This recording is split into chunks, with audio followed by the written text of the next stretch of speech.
Legenda Syekh Jambu Karang dari pangeran jadi wali Allah. Di Balairung Pajajaran yang berlapis emas, Pangeran Mundingwangi melangkah perlahan. Jubahnya menyapu lantai marmer diiringi suara gong. Ia berdiri tegak di hadapan ayahandanya, Prabu Brawijaya Mahesa Tantreman, dengan wajah teduh yang menyimpan kegelisahan mendalam. Namun alih-alih mengerima tahta, Mundingwangi melepaskan mahkota emas dari kepalanya dan meletakkannya di kaki sang raja. Dengan suara lirih namun tegas, ia menyatakan bahwa jalan sunyi lebih ia pilih daripada singgasana kerajaan. Setelah meninggalkan keraton, Mundingwangi mengasingkan diri ke Gunung Jambudipa, duduk bersila di atas batu besar berbalut kain lusuh. Asap kemenyan berputar mengelilinginya, sementara dari kejauhan hutan luas dan rembulan membuat dirinya tampak kecil di tengah kebesaran alam. Tiba-tiba langit timur retak dan 3 cahaya putih menembus awan hingga cakrawala. Saat membuka mata, kupil Mundingwangi memantulkan bara cahaya itu, menandai lahirnya nama baru, Jambu Karang. Seiring waktu, Jambu Karang mengumpulkan 160 pengikut yang setia, lalu bersama-sama mereka menembus hutan Jawa. Mereka menyeberangi sungai deras di jembatan bambu, mendaki tebing curam hingga melewati gua kelelawar yang bergemuruh.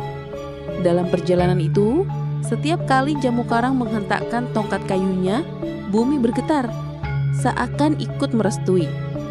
Burung-burung berterbangan dan angin berdesir kencang, menunjukkan bahwa alam pun tunduk pada laku spiritualnya.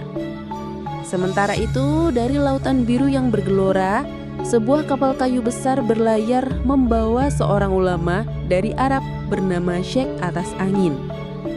Ia berdiri di haluan dengan jubah putih berkibar, wajahnya bercahaya terkena sinar matahari pagi. Saat azan bergema dari lisannya, ombak pun teduh seketika dan camar berputar di langit. 200 pengikutnya kemudian turun di pesisir Jawa, membawa panji putih bertuliskan kalimat tauhid.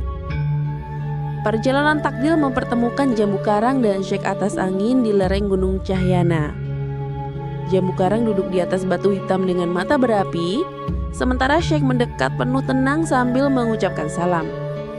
Sekejap kemudian Jambu Karang mengangkat tangannya ke langit, memanggil petir menyambar dengan gelegar dahsyat.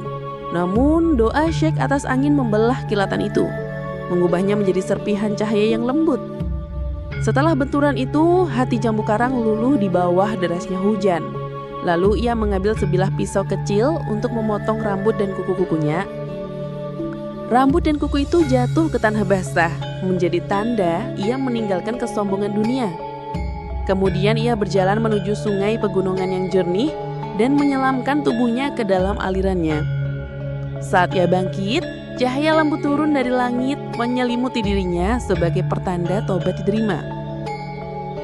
Beberapa waktu kemudian, di puncak gunung keraton yang sunyi, Jambu Karang duduk berhadapan dengan Syekh Atas Angin diterangi cahaya obor. Gunung, pohon, dan sungai seakan berhenti bergerak, menyaksikan prosesi agung pewarisan ilmu kewalian. Dari langit turun cahaya putih menembus tubuh Jambu Karang yang duduk merendah, dan tongkat kayunya berubah menjadi tasbih emas berkilauan. Sejak saat itulah ia resmi diangkat sebagai wali Allah. Sebagai wali, karomah Jambu Karang tampak nyata. Pecenya melayang ke angkasa. Telur tersusun tegak tanpa jatuh.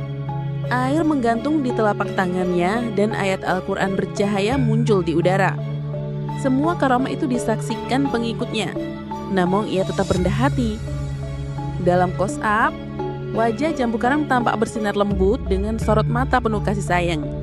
Ia bukan lagi pangeran Majapahit, melainkan kekasih Allah yang menjadi cahaya bagi umatnya.